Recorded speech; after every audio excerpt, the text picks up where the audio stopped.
Hello everybody, Ian, Starship Adventures, and today one of the most important things in amateur radio should be bringing in new people into the hobby and getting that interest out there, especially to youth and people who are in school and in college, getting the word out to them that there's this wonderful hobby out there that involves science and communication, and it's amazing.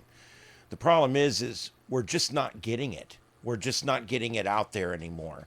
Most clubs have no school outreach programs at all. And there's just a lot of reasons why the youth are no longer getting involved. And we're going to talk about those in this video right now. So why aren't young people getting involved? Well, there's a lot of reasons why they're not getting involved. And a lot of it's our fault. And a lot of it's not. And we're going to go through both of them. We've got an aging demographic in amateur radio. People are living longer and less young people are getting involved. What that means is the aggregate age of the people in amateur radio is actually getting older and older and older as the years go on. What I want to cover in this video is the challenges that are provided by this aging group of people that are piloting the course for this hobby right now.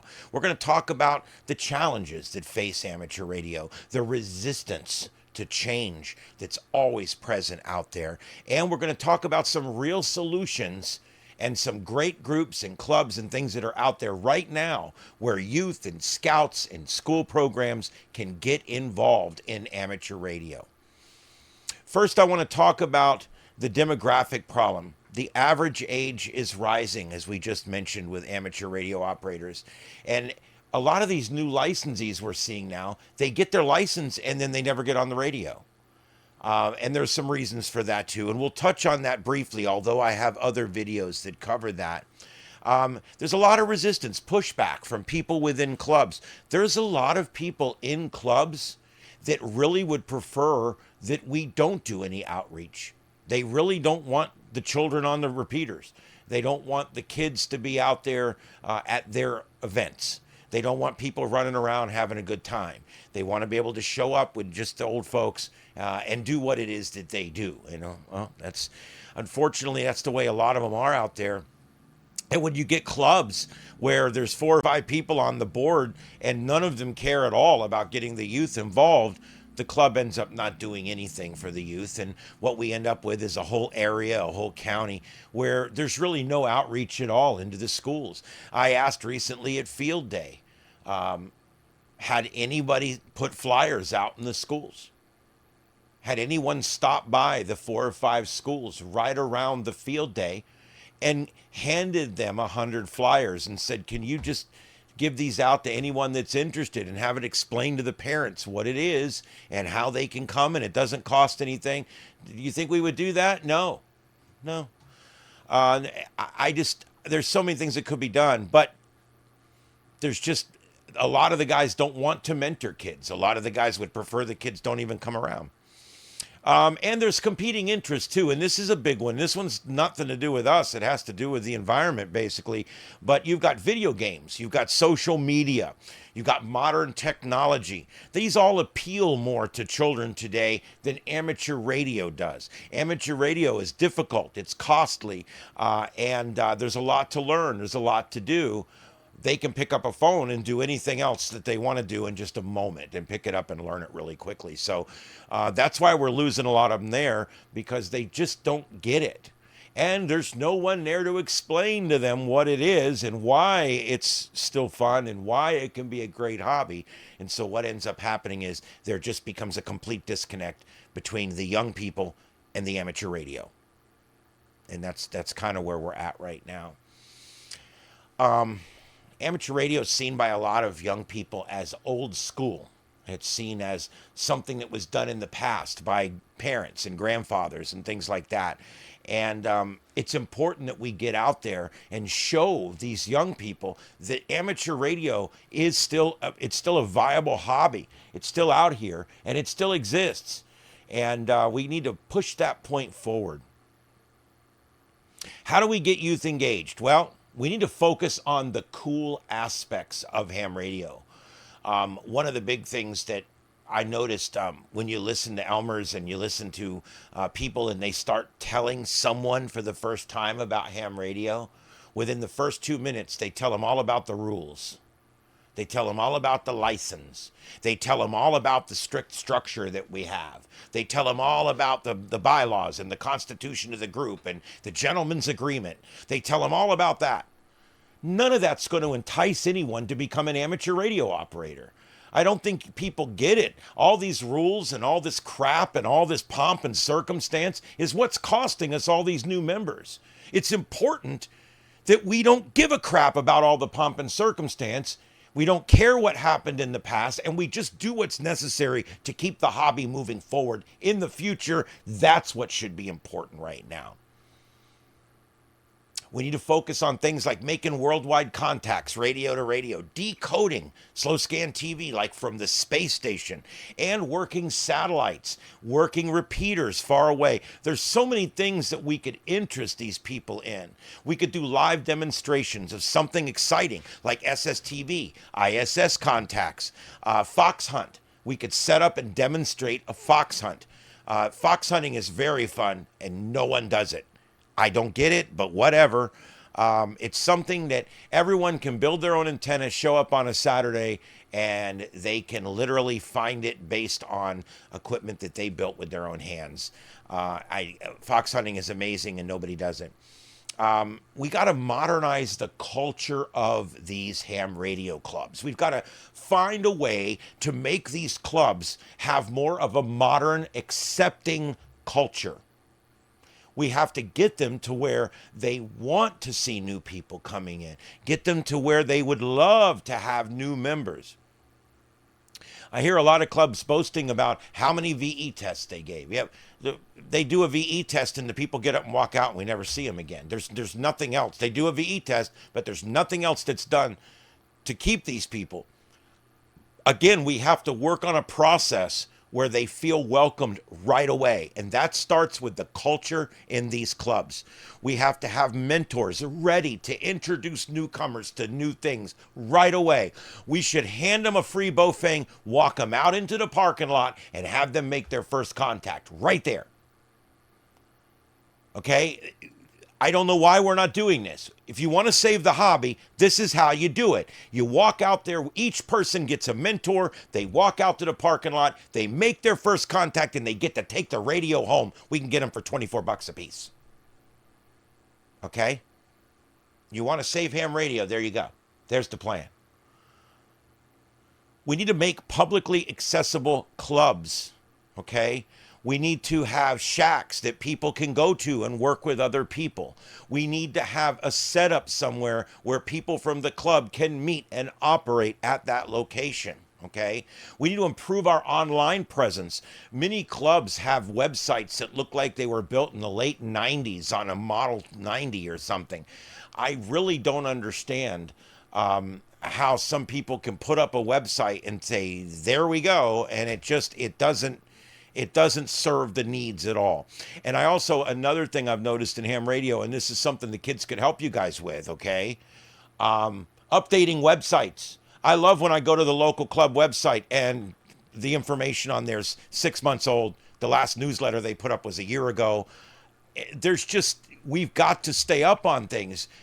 There's got to be a way to keep things current. When people look at a website and the information is old, this newer generation will judge you based on the last thing you published on your website. Let me tell you what, a 15-year-old can go to your website and assess in moments whether you're on the ball or not. Okay? Websites tell everything about a club, and most of these clubs' websites are dismal. There's things like that if you want to talk to the people, the kids, the young people, the people of the future. If you want to talk to them, you have to talk in their language. Their language is on not only a website, but a website that looks great on the mobile app. Okay? There's a lot that has to be done there. We got to improve that online presence. We want youth-friendly messaging. You shouldn't mention anything on the first page of your website about rules, regulations, pomp and circumstance, procedures on the radio, how you get in trouble, what the FCC does. Don't tell them none of that bullshit, because truthfully, okay, none of that really matters, all right? People have been overplaying the rules forever. And with Donald Trump's new executive order, you can pretty much say whatever you want, anywhere you want to say it. So let's quit worrying about the rules. Let's quit publishing the goddamn rules. Let's move forward here by publishing the things that people want to see. What's great about the clubs? What's great about the working on the radios, talking around the world? We got to interest people in the clubs. And we do that by not mentioning all this static and crap and rules. These younger generations don't want to hear about your rules. They don't want to hear about it, all right? Every website I go to, the very first page, we follow a strict gentleman's rule, and stop that. We need to get new people involved. And the only way we're going to get them involved is to change and meet them halfway, okay? And we do this by changing the culture of our clubs, taking it from something that is an ego-based, rule-centered organization and change it into a fun-based, activity-centered organization. That's what has to happen. Encourage modern technology integration. I love when you call for an Elmer to do DMR, or you call for an Elmer to help you set up FT8. They don't have any. All their Elmers do HF and phone and CW, and that's it, okay? We need Elmers that are going to work on projects with people in younger generations that want to do digital modes. They want to do FT4, FT8, okay? We need to stop the radio shaming. We need to stop making fun of people that use Bofang radios just because they haven't had the money to buy the $400 radio yet, all right? That's another thing. We need to make people feel welcome no matter what radio they're talking on. Hell, we should give these Bofangs away at these testing things. You want to get people going? I said it before. That's how you do it. You get them on the radio and you don't concentrate on rules and regulations. People need to get off the power trip when it comes to ham radio. That's what's ruining us. Now, let's talk about programs out there in ham radio where the youth can go find a bunch of other youth that they can work with, people that are their age, and some older folks that want to work with people their age. It's so important, okay? I'm going to go through these fairly quick, but you've got YAT, you've got YARC, you've got YOTA, JOTA, SCOTA, and SHOTA. And I'm going to go through them all. They're all clubs and groups that are designed to involve young folks in amateur radio. The first one, YAT, Young Amateur Communications Ham Team. It's a club for young amateurs interested in communicating with other young hams, creating friendships, and promoting the art of ham radio. Links to all these will be in the description. The second one in ham radio for the youth is Young Amateurs Radio Club, YARC. It's an international amateur radio club with the focus on promoting adoption and innovation in amateur radio among young people. YARC's primary communication and organization tool is the Discord server. They tell you right there the main way they communicate is not even ham radio, but it's still ham radio. That's what they're talking about on Discord. Youth on the Air, YOTA.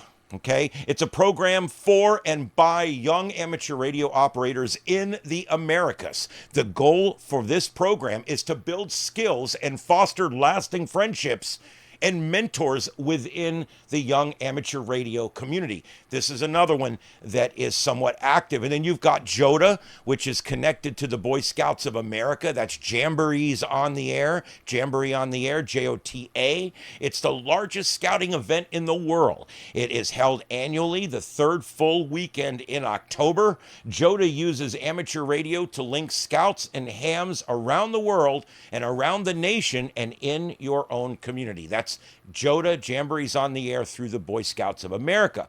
Scout Camps on the Air, SCOTA.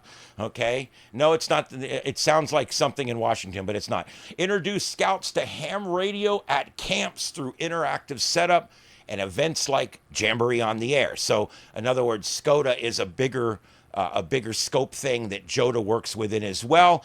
And they foster teamwork and global connections while they're out camping in remote locations. What a great program. Schools on the Air, SHOTA. Bring ham radio into the classrooms and teach STEM concepts and inspire students to explore science and technology. It's so important to get people involved in science in school. The future of our entire everything here, the future of mankind, doesn't depend on anybody except the people who are going to be our thinkers and our scientists in the future. Those are going to be the ones that make the biggest contributions to the human race going on. Okay? And one of the biggest things that scientists have always gotten involved in is amateur radio. And so we need to use amateur radio to nurture our young scientists and get them ready for the roles that are ahead for them in amateur radio and in the world ahead when they get out there in the workforce. We need to work on events that are tailored for young people. Does your club do any event? Any event, ask yourself this, does your local club do any event that's specifically designed for youth? And the answer is probably no. And let me tell you something, the club here, they do all their events during the week when the kids are at school. Their big operating events next week. And guess what? Tuesday, Wednesday, Thursday. Yeah, they give a shit about putting the kids in there, don't they? No. See, if people really cared about getting people involved in ham radio, they wouldn't have it during business hours when all your middle-aged folks are working, all your kids are in school, all your college kids are being instructed to in college. Who's going to go? Just the old folks. That's all it is. It's a club for the old folks. My God, don't you see this is the problem? The problem is the fact that we're doing things when the kids can't be there. These events should not only be held on the weekends, we should be letting the schools know we're having an event out here in this part of the county. Have your parents bring you out this weekend and we'll let you talk on the radio to people all over the country. Never happens. And it's during the week when everybody's at school. There won't be a single child out there. I won't be there. None of us can be there. My friends can't be there. We all work. Okay? So if you want people to get involved in ham radio, first thing you have to do it when the kids aren't in school. For Christ's sake, it's not that simple.